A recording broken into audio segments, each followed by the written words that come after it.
Well, it's already been banned off earlier on. Oh, I'm trolling. That's okay. Yeah. It's a really small cat face. It looks kind of human-like, so I think I got confused. That's fine. That's my excuse. No worries. Tom Kench. It's not like it's been the same icon for a year. Yeah, this doesn't matter. You know, I wouldn't worry about it. It's not a big issue. One final ban for TSM's side. They know that there's an unanswered jungle pool, which is why the Jarvan was the earlier ban. Gragas is added onto that one as well. Elise could, of course, come through as another highly prized jungler and one that Svenskeren has played. But his two most played, Elise and the Jarvan, are gone. Braum Ezreal would give them a strong level 1 as well as some improved team fighting, which is very needed against the Ornn. And I also wouldn't play a tank jungler when your backline is only Ezreal LeBlanc. I don't think you need Sejuani with this kind of team comp, so I think we look for something a bit more explosive. And like, I wouldn't even hate Kindred, even though it's like pretty out of the meta. It's what they played last time against TSM Phreak. Yeah. They just fell down to the Kindred. Would they do Sivir into Ezreal? I feel like no. I mean, a Trist is also a little bit... Backline DPS. Yeah, it is. If you just need reliable damage late game, Tristana basically is that champion. Has two self-healing abilities, decent base stats, you just build a bunch of crit. I think Tristana should almost actually never leave the meta in any meta where like you have 380 carry bans. And Taric comes alongside it. Now this can be very aggressive. Taric Trist has some real lane pressure, and they think they can just straight up brawl the Ezreal Braum in some cases, especially if Braum ever recalls out of the lane. Yeah, again, I really don't like Sedge when your mage is LeBlanc. I don't think you need a tank for her. She does her own thing already. I want Sven on something more explosive. It is an interesting debate. I think it's going to be the Sedge because it does give them a very, very strong front line. Although it's like, to your point, what are they frontlining for? Yeah. For the pokers? Yeah. For the flankers? If they did Elise, they would have basically been saying, okay, the other team definitely wins late game. That's true. Now at least it's a little bit more up for debate. That's why I said Kindred. You can scale up in the jungle. Get nearly one shot by Syndra, but then he just press R. I mean, yeah, and Lee Sin kicks you, and it's sad there as well. Like, don't get me wrong, I don't think there's like an obvious perfect answer. Regardless, Sejuani is in. It's going to make it a second play the split here for the team. TSM again fighting for sole control of third place. Even Genesis of the win tie for third with TSM and a bunch of other squads. We got a very interesting bot lane here with the Trist Taric coming through. Bjergsen on absolute comfort on the Syndra. I'm pretty excited to see Trist Taric. I've seen an increase in Kalista Taric lanes, actually. It's seeing a little bit of play in LCK, and I'm seeing it start to explode in solo queue, so I think Kalista Taric will have a little bit of a comeback because that also makes the initiation for the Taric better. But the Trist Taric, as you mentioned, if they do find that window to go aggressive, they can actually do it in lane. All right, I want to see it. I want to see it happen. I would like to see the aggression come through. I think there's definitely the chance to do so. TSM's new look roster. They had a disappointing couple of years, a team that almost only knew winning. I mean, they had an unbroken streak of LCS finals for like 6 years or something. And then it was catastrophe after catastrophe, kept shaking up the roster. This time around, though, I think they have the players that can make it work. The Dardoch experiment was a huge question for a lot of people. Will he keep being toxic? Will he break another team down? Will he get benched yet again? So far, Dardoch has been an absolutely outstanding early game player. And TSM look like they're on an upward trend. I've been very impressed with Dardoch's early games, and also from the sounds of it, his attitude so far in this split. It looks like even though there have been time for potential struggles for TSM, it seems like they've been able to bounce back. They've gone through such a weird split already, Phreak. They started 0-2. They then had back-to-back 2-0 weeks into another 0-2. Yeah. And now we're looking for another 2-0. In fact, both of these teams, EG and TSM, are looking to find 2-0 weeks. EG beating Liquid earlier this week, TSM beating 100 Thieves earlier this week, and it's a big step forward with how compacted the middle of the standings are. Yeah. It's very important to win this game. Really, really big deals. A ton of teams at 4 wins right now, and right now 4 puts you just outside of playoffs, or at least in a big tie for teams going you know, between 6th and like 9th place. And yeah, we're only halfway in and no close to determining which teams are in or out aside from probably Cloud9 and CLG. Bjergsen is Syndra, yeah, 50 games, huge win record on it. Better than Froggen's victor record that we flashed up in the last game. I think Froggen was 2-12. Yeah. Bjergsen's 38-12. Yeah, it was. She's 13 now. I know this game is in the past, but I didn't get a chance to talk about it in that game, and there's not much happening in this early game. Froggen actually, aside from like before last year where he had a decent year on Golden Guardians, had an incredibly rough go in the NA LCS. There was a time where Froggen actually had the lowest LCS win rate of any active LCS player. Yep. Like, it was a tough first couple of years for Froggen. But this year has obviously been more hopeful for Dignitas, as they are sitting at 5-5 and currently tied for third, depending on the results of this game. Yeah, in play position for Froggen and his team. TSM, of course, in the same spot right here, 5-4. Puts them temporarily, win percentage-wise, alone in third, but that's not always a fair way to say things. Even Geniuses, again, wanted to go 50-50 as well in their record. Early push to bot lane goes TSM's way, very much to expectation based on champions. Much easier for just to shove a wave down. I will say, as Dardoch tries to make an invade to spot people out. The rocket jump stun. They went in right away. They forced Bang's flash. The fact that they didn't see this coming and they lost flash speaks volumes to Bang not paying attention. Wow. That is so obvious. And also, neither of these lanes were really thinking about killing the other team based on summoner spells. Like, TSM could have taken heal AD carry, ignite Biofrost, but instead they did heal Taric, teleport AD carry. And on the other side, you have, you know, a Guardian Braum with exhaust. So neither of those were like combat heavy lanes, but absolutely the level 2 power spike. That's not something where you want to be burning 2 summoner spells. So definitely a desync down bot, as you mentioned, from Bang and Zeyzal. Well, it happens. It's flashed down. We'll see if it gets punished, or with Ezreal now having Arcane Shift, it doesn't matter at all, and he cools it back down anyway. Regardless, though, it's a first wave pushed in, first couple levels pushed in for TSM, and we'll see what happens when the wave bounces afterwards as they finish pushing in the cannons. You can see on the top side, Kumo's got a big wave on his own side, putting in a lot of damage on the BrokenBlade. He's sidestepped the true damage twice now. Here's round 2. And as we mentioned, he has Arcane Shift, so it's very easy to get away from this. Yeah, and Dardoch has told everyone where Svenskeren has been this entire early game, which is why Kobbe and Biofrost can so freely rocket jump into the turret like that. That would be an incredibly risky move if Dardoch hadn't invaded to spot out Svenskeren. But I will say that all of that vision Dardoch got on Svenskeren did not come with any counter jumping. So Sven has actually had what I'd call a successful first 3 minutes, 45 seconds against Lee, just because he's up 9 CS. Right, yeah, really good stuff. He's up 2 camps already, and an extra ward on top as well as they trade blows. BrokenBlade a little bit low, but has that Doran's shield. Got that very early on, and feeling reasonably comfortable as this is 1 CS, but it'll be fine. He's going to hold the wave up without too much issue. Jiizuke and Bjergsen trading back and forth. Jiizuke with more CS, but more farm for Bjergsen to grab as he says, hey Sven, please shove the wave in for me. Done by some time. Dardoch going to join in pretty soon. You can almost make this play. As the Q is burned. Don't do it. He's going to try. Whoa, gets the shield and gets the flash out of Svenskeren. Nicely done by Dardoch. Yeah, the fact that Biofrost had actually roamed up is what really enabled that play. To take the Q in with the Taric stun meant that the timing of Svenskeren's flash had to be incredibly precise. If he flashed too early, then the Taric stun and Lee Sin would have followed to kill for sure. He had to flash in that split second after Lee Sin landed and before the Taric stun detonated. Really, really close to first blood there. Nice timings there. Good play. Turns out the Dardoch dive was nice, and that's a flash down on Svenskeren's side. So EG missing 2 flashes so far in the early game. And mostly on some pretty solid outplays from TSM as the bot is pushed in, and Kobbe not willing to freeze this. It's hard to freeze as Trist, don't get me wrong. Yeah. But if he wanted to hold the wave on his side, he could for about 1 wave. Decides, no. We're pretty much at BF sword money, 1230 gold in inventory. Hard shove the wave. It's a non-cannon wave.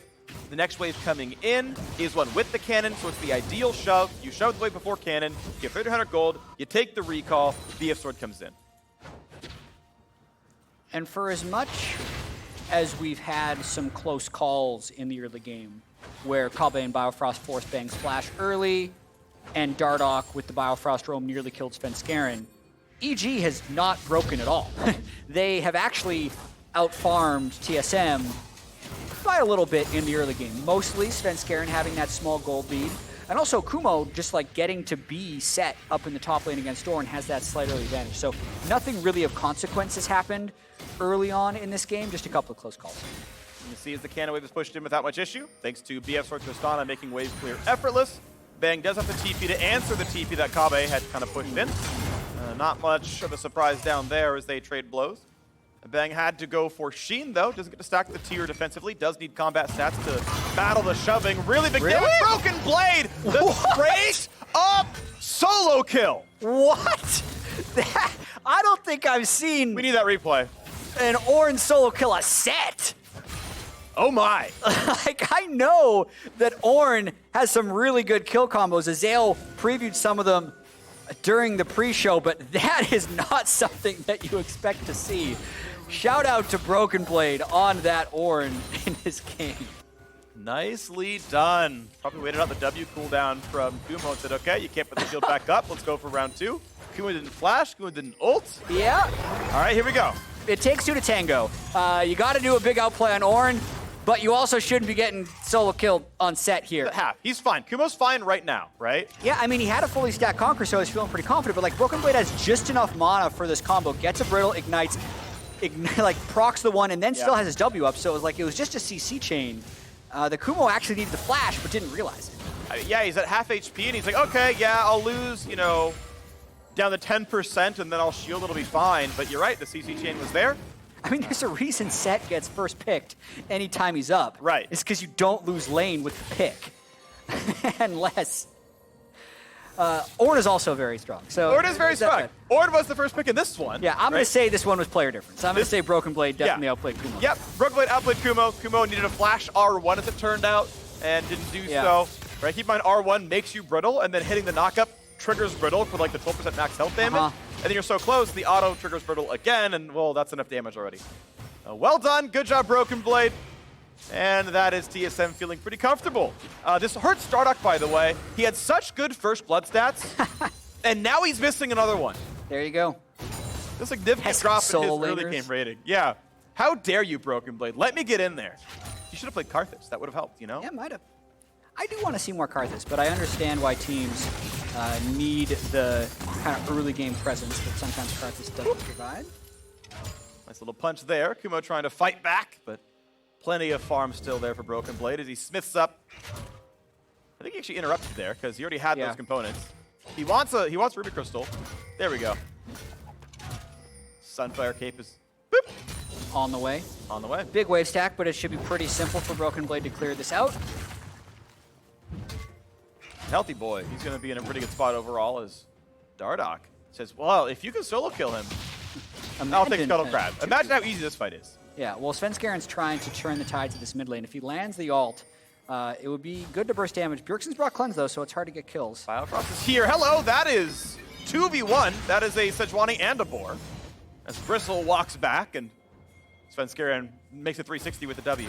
Yeah, I mean, EG was a little bit earlier on this Rift Herald setup. They both roamed up their supports, but neither team willing to roam up their teleport on cooldown ADCs. So basically just staring each other down at Rift Herald and deciding that neither team is willing to start it, because that would probably mean the lost fight.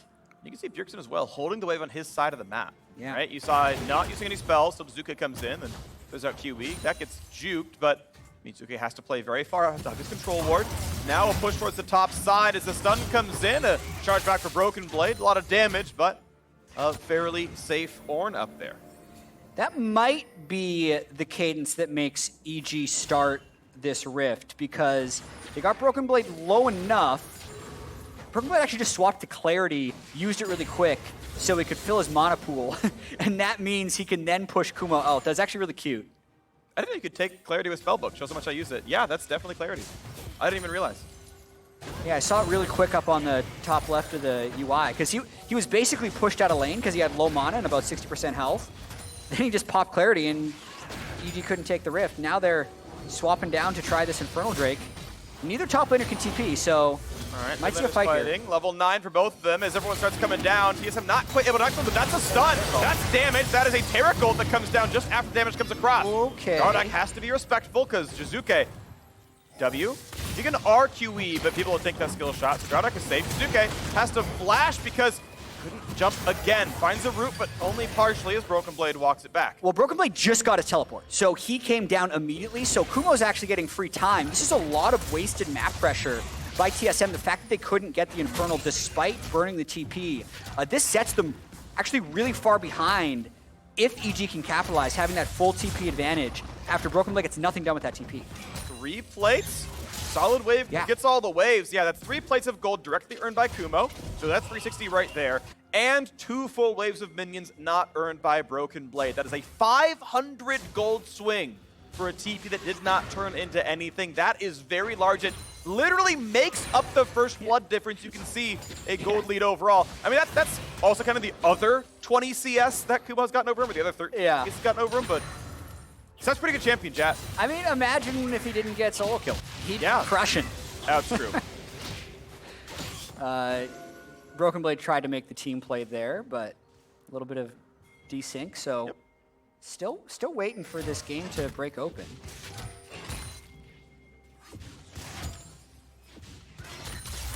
Well, at one point, TSM we know has had some good early games. That one mistake has cost them their lead 12 minutes in, but that's okay. I think they still have plenty of tools to work back from. Honestly, any lane where Tristana is free farming is a lane where I'm happy as the Tristana.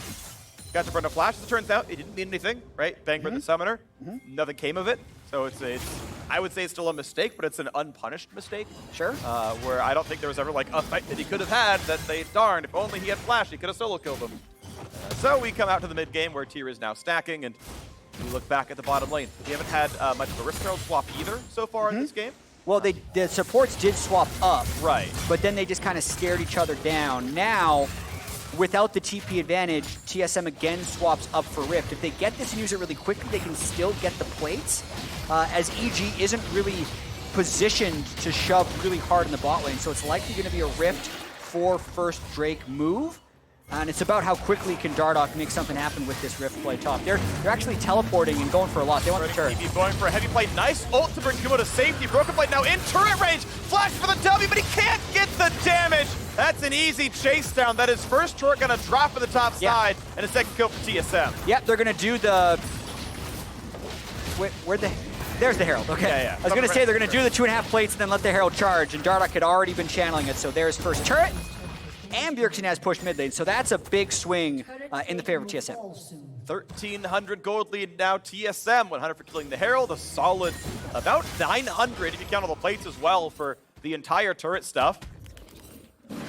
And bam, half HP and below on that one as well. So TSM feeling really good about how that play just shaked up. Yeah, it's going to be 7 plates to 4. In terms of TSM versus EG, as the clock is about to ping 14 minutes. But yeah, here you can see the team is taking Drake. I think that's some inexperience by Kumo there. There's no need to check the tri-brush there, because the only thing that you're going to find is bad news. So why even look? It is the bad news, and then he's not in turret for it, so it makes the kill easier onto him. Yeah. They even get the global announce that people are in the top river, because you get the global announce of Herald dying, so did not need to flash forward. Painful stuff. And we'll see now as we crest into the mid-game. Plates have dropped, and we look at what's next on the field. Yes, EG got that Drake. To clean that one up, that is worth a little bit of stats right here. Infernal does mean attack damage and ability power, which will help 3 of them. Wait to see the next big play then, as there's no neutral objectives left to take for several minutes. I mean, we saw the summoner choices in the bottom lane. Those two generally aren't trying to kill each other. Nope. Bjergsen Jiizuke looked like it could have been a more volatile matchup, but the junglers just haven't skirmished that much there. So it's ended up being pretty even. You don't really expect the Ornn versus Sett to create much action, but that's actually where all of the action has been. Yeah. This is still one of those games, really with like the Taric Braum and Svenskeren being almost all of EG's initiation on the Sej, even though it's against like a Syndra Taric, so going in is really difficult. What I'm trying to get at is it's going to be a little slow. Yeah. Like the drafts have been set up to be fairly slow, and I think TSM is just waiting for ornaments. They're waiting to hit level 14, 15 BrokenBlade. You can see the Infinity Edge is already up. I'm curious to see if Bjergsen rushes Death Cap second just because he can, or if he'll take the less efficient Luden's upgrade on the Syndra. But that's what I think this game is waiting for. Well, last time we cast together, Jatt, we talked about itemization for a while in the mid-game, and I got tweets saying thank you, so I'm going to do it again. I actually very much dislike Zeal upgrades on Tristana. This might be a dive bomb. We're going to wait then, because Jiizuke gets nearly solo killed by Kobbe, and in fact, with a little bit of shielding from Taric, does indeed take that fight over. So Svenskeren, though, over the wall wants to find Dardoch, but he wards hops to safety and is completely safe. TSM 3-0 in kills, and Kobbe still pushing the bot lane. There's the tempo push. If they're able to get side lane kills on Jiizuke the instant he swaps out of mid, that can accelerate things. It's hard to push in without minions, though. Really want to finish that turn. Yeah, a couple of shots in. Pretty good shielding. Lee Sin and Taric can combine for some of that, and That's going to feel really comfortable now. TSM looking really good here. I'm actually kind of curious to see how Kobbe did that. Probably because Jiizuke felt trapped with the flank coming in behind him. As TSM finishes this turret as well to extend their lead. Looking good. Then we'll get to Tristana's Zeal items after this replay. Yeah, well, she's going to buy a Zeal here. Yeah, well, we'll talk about it. Watching this here, he's just trying to clear the wave, but then Bjergsen's seen on the control ward as Jiizuke has gone forward. So at that point it's real bad. Yeah, and that's an unofficial solo kill, but it really is a solo kill. Yeah. He got a shield after the fact so that he could get assist money. Yeah, worth it. Another isolated death for Jiizuke, but there's the Zeal. Why don't you like Zeal on Trist? So Tristana basically doesn't have any meaningful attack speed hooks in her kit. You will always get a 4-hit E off because you have rapid fire.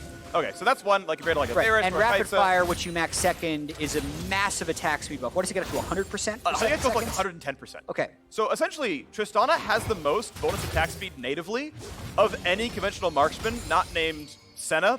That's an asterisk. We'll talk about that way later on when Senna's in a game. But Tristana has the least need for attack speed of any AD carry, I think literally in League of Legends. Yeah, so you want Essence Reaver so you can get your Q up more and also have more damage. Yeah, and even something like Storm Razor or whatever, but essentially your value for attack speed, your DPS increase for attack speed is very low compared to other champions.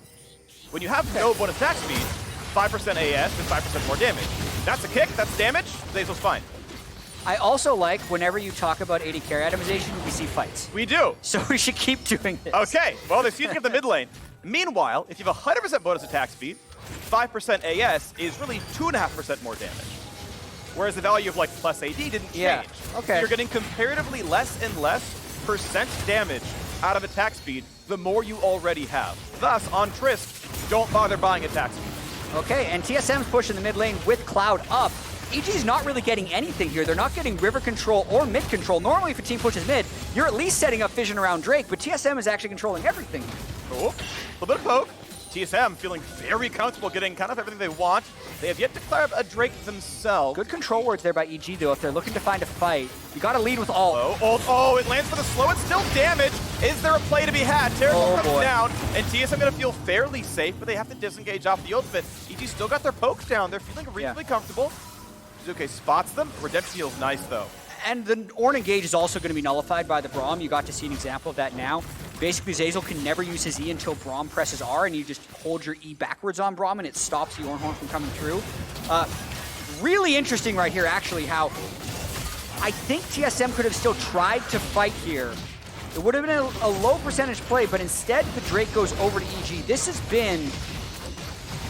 early Drake control, I think, has been TSM's Achilles heel this split. Right.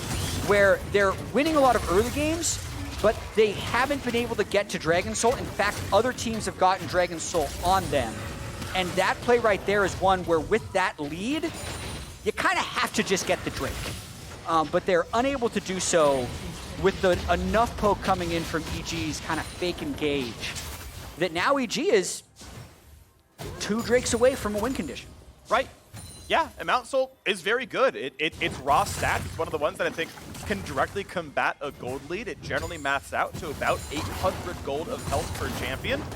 That makes up the gold lead in a very literal sense, as long as you, again, care about raw HP, but every champion kind of does. Syndra on the enemy team, you definitely care about a raw HP. Yeah. So that is something really worth considering. You can undo a lot of the gold that Bjergsen has, and we'll see if that comes in later on as that ticks forward. We do have a lot of tanks per team, so even the Mountain Drakes themselves will be valuable as time moves on. TSM, to your point earlier, I think, tends to prioritize the early objectives that are worth raw gold, right? Heralds just turn into gold, right? Turret like literally just turn into gold. That's the ones they've been focusing on. It is hard to convert second Herald, though, once you've already taken down out of tiers. Yeah. Like, the commitment to get in for a second-tier turret is high, and also the reward is not massive unless they get in the mid. Like, getting the second-tier turret in either the top or the bot lane is much less valuable if the mid's not down because it's too dangerous to push through that far. So they're going to look for a pick, likely, and if they can get one, then they drop the Herald mid. But for now, they're just bouncing waves. So right now you can see EG's vision overall, and it's almost nothing past the river. Won by the slain red buff camp. Doesn't really spot anything, so has to be a little respectful. You can see Bang farming from max range with Fuse, then walks back afterwards. It's okay. That's a melee minion for me. And you shoved in the wave, okay, I go for the next one. But it means TSM gets to take the top river. They get to control around the Baron pit. That's been spawned for the last minute and a half. There's a control ward right at the foots. The feet of Baron. And here comes Biofrost to the front yet again. Slowed down, but safe. Bang ult, tags 2. Oh, there's some Ornn fighting going down bottom. I just saw the ult go off.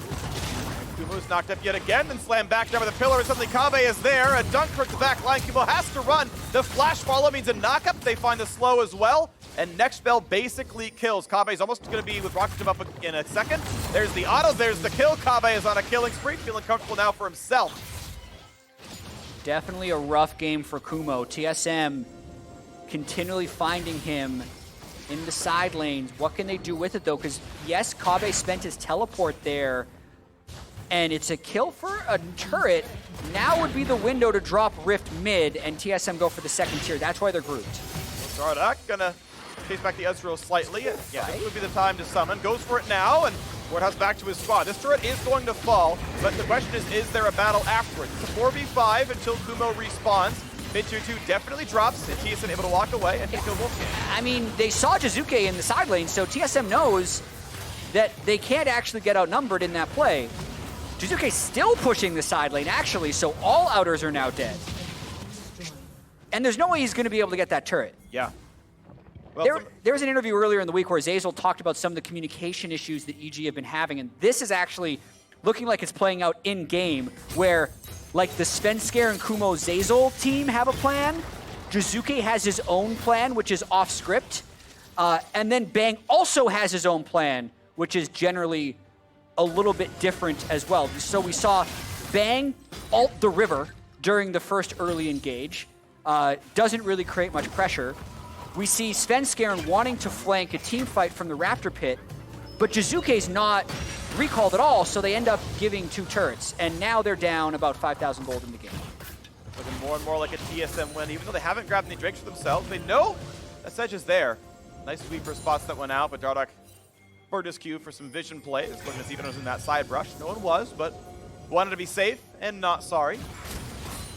Looking going to be a kill anyway, so I don't blame him for that in the slightest, as mid is cleared it again. Kobbe going for the Mercurial Scimitar, has the finished Molten Edge, thanks to BrokenBlade, and a second upgrade for a teammate is available as well. Only one available is Redemption, or Bjergsen's Luden's Echo. And he finishes Void Staff, second item, has that right away. And as long as Syndra's sitting front line, it's fine, but if you're going for Ezreal, it's a waste of gold. It's going to be so hard for EG to kill BrokenBlade in a fight. The Iceborne Gauntlet Ezreal and the 1.5 item LeBlanc is pretty much all of their damage. So they're in a really rough spot. It's going to be a tough one, and there we go. TSM uncontested, just completely take over this side of the map. Actually goes for the Black Cleaver upgrade onto Dardoch first. I wonder if Bjergsen is going to go for like throw out on death cap, and he's like, yeah, don't worry, get me at level 17 or something.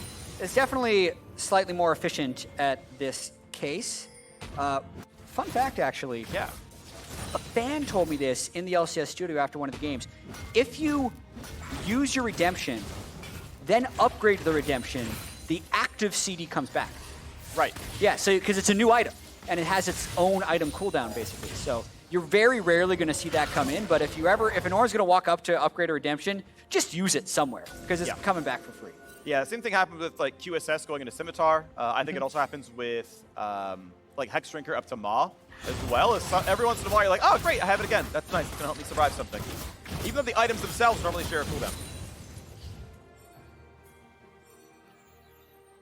Well, over the wall they go. TSM looking to take over Baron as it's the next major objective. 26 minutes in, very large gold lead. Fight the top side. Oh, wow. Jiizuke made it not even close. That's the other side of the Jiizuke, I don't know, carousel, like coin. It's something that goes round and round, and sometimes you get the big play. It's back to tails. But it's a trade. Jiizuke is like definitely dead here. That's a slow, that is a knockup. Try something. He's gonna go right into Kobbe's face. Yeah, but, you know, They got a turret off it too, probably. Okay. They got multiples. They got the Sett turret and the Braum turret. You know, I take that. Jiizuke is a genius who is looking 7 steps ahead of TSM. How do they know what he's going to do? Yeah. You know, my teammates don't even know what I'm going to do. There we go. Because he knows. There's a Swain quote. He says something like, they're 3 steps away from knowing I'm 5 steps ahead. Okay. It's a long way of saying I'm 8 steps ahead of them. That's Jiizuke right there. It was. Also, I hadn't noticed that the Void Staff came in for Jiizuke, which is one of the things that enabled him to have that burst onto Bjergsen. He must have been sitting on a ton of gold. I could have sworn he didn't have the Void. Yeah, 74 MR on Bjergsen at this point, 2 minutes into the game. Yeah. First game through. Jiizuke had farmed up about basically enough to full buy a Void. He was out on the map for that long. Then goes back, makes his way to that brush before one-shotting Bjergsen. Yeah. Oh, we'll see the next spikes come through. Going for a CDR. We see a lot of Banshees builds. More and more on mid laners here. That Codex could be the same thing here for Bjergsen, going for some more match position, which would definitely make Void worth it, obviously. You add like 65 MR for a Banshees. Stonies can also work, right? It's a good way to immune a lot of damage. You can see it telegraphed forward. Svenskeren, oh, that's enemy champions. Jump over the wall instead. Despite losing that 1 kill, lose a couple turrets, TSM still feel comfortable. 3,500 gold lead. A little bit of poke from Bang, and yeah, actually, I mean, nice shot. Look at the sides. EG is playing 1-3-1 pretty well, and it's difficult for TSM to start a fight. Like, the Ornn ultimate gets immediately blocked by the Braum, and then there's an Ezreal Sett sitting there. So, like, the fact that TSM hasn't responded to these side lanes, they don't have a plan. They either need to be pressuring Baron or matching these waves, because I don't know if they can actually dive this mid turret. They're pushing up. They're going to try to just take this turret. Big stun, but no one's there to answer on a comment. The ult does nothing. They kick back beautifully on the 2, and there's Kumo flashing in for a pull, but it gets nothing. Dardoch ward hops away. The turret is at 12%. Top tier 2 will die to minions. Jiizuke actually stops the recall, says, let's knock that turret down. End of the day, nothing gained for TSM. Top tier 2 is dead. This is really good for EG. It is dangerous to send 2 people into side lanes, but they can block TSM's engage for the most part. This time Jiizuke is recalling. BrokenBlade just charges forward to make them disengage and cracks the inhibitor. Now the play is towards Sejuani. Svenskeren going to kite backwards. Bjergsen has burned the ult. Oh, they didn't block the Ornn goes in for a little bit of damage, and it's a hit towards Kumo as well, who stays alive on top. Jiizuke wants it, but Redemption is going to undo that damage. TSM feeling comfortable, ready to crack the mid inhibitor, and they will indeed do so. So all things considered, it was dicey for a little while. Breaking the mid inhibitor, it can be deemed a success for TSM. Grouping so strongly in the mid lane, even though EG did accumulate some side lane gold, ultimately breaks it without needing to get a Baron buff, and now they can try and turn their attention to the side lanes in terms of moving this game forward. But the gold did creep up very close. We're in for a game. Definitely are. Look at this one. Now, TSM. Broken inhibitor. That's one of the safest inhibs to lose. It's very easy to get back to mid and clear that out. That's not much of a problem overall, but it's still passive lane pressure that EG does have to spend time dealing with. TSM, second Mountain Drake's up in 5 seconds, but they have sent Bjergsen up to the top lane. So Mountain is very achievable here. Bjergsen's not seen in vision just yet, but he's about to be. And EG get a very easy, very clean third Drake. How does this keep happening for TSM? The deprioritization of the win condition. Now EG, from a losing spot, is 1 Drake away from getting Mountain sold. TSM is taking a trade, and they have to get a conversion now. So they've put the control out on Baron. They've taken Scuttle Crab. They kind of need to get a fight or a lot of Baron pressure out of this. Otherwise, EG's 1 step closer to winning. Whoop, that's the cue that's landing. You know, Jatt, I love reading chat during the games, and they're fighting a little bit. But the 1 Drake that Biofrost pinged is the one that TSM got. Okay. 6 minutes ago, he pinged Mountain Drake spawning in 1 minute, and they grabbed that Drake. No one on TSM pinged the Drake timer this time around, whereas Svenskeren actually, like, on clockwork, is like, hey, it's 1 minute away, I'm pinging this, make sure you guys reset. You can communicate without pings, of course. We're all aware they're on voice chat together. Yeah. But TSM aren't even pinging timers. You definitely have to wonder what's happening. Jiizuke snuck behind. If he can get the 1 shot on Bjergsen, gets the knock up. This could be damage on a Bang, but he's going to go pretty safe. Nice shot by Zeyzal. The ult comes in as well. Svenskeren finds Bjergsen and forces the cleanse away. Big damage coming across, but again, the Redemption's going to look good. They're healthy. Jiizuke now on a ward, going to knock this one down. Has to respect Bjergsen.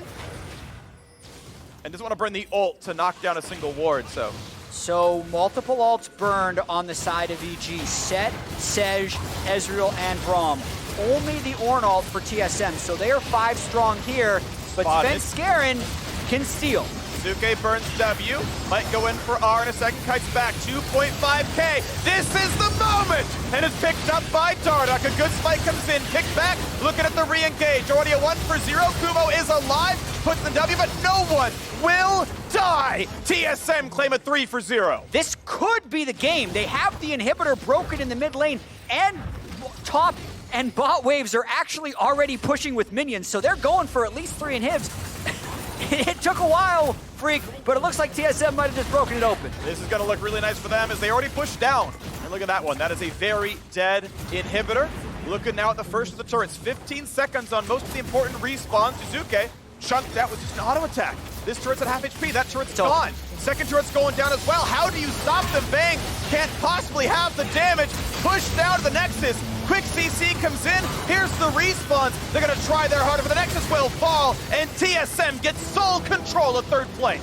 Their 3rd 2-0 week in 5 weeks lands TSM at 6-4. And as you mentioned, control of 3rd place. And Phreak, I am so conflicted about this team. Where there were definite moments in that game where you saw TSM had a large advantage and you're wondering why they weren't controlling Drakes. But you can also take the other side of it and say, hey, they just had an 8-kill to 1 death. Literally 1 death in a 32-minute victory en route to a 2-0 week. So there are positives for TSM in that they are winning, and that when they were pushed to make a mid lane fight or a Baron 50-50, they took it and they executed. But there will always be that other side where you're wondering, how did EG get 3 Drakes in a game where they could not win a team fight? Yeah, that 1 kill unassisted.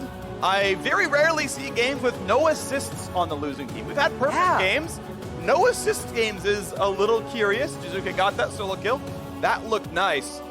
But hey, the question is, all right, EG, you're now at the bottom. If we're talking about the middle of the pack being the super something, EG are alone at their record. No one else is 3-7 like them. They are decidedly now below. They are alone in 9. Yeah. 8 games to play. They've got to make up that track record. Yeah.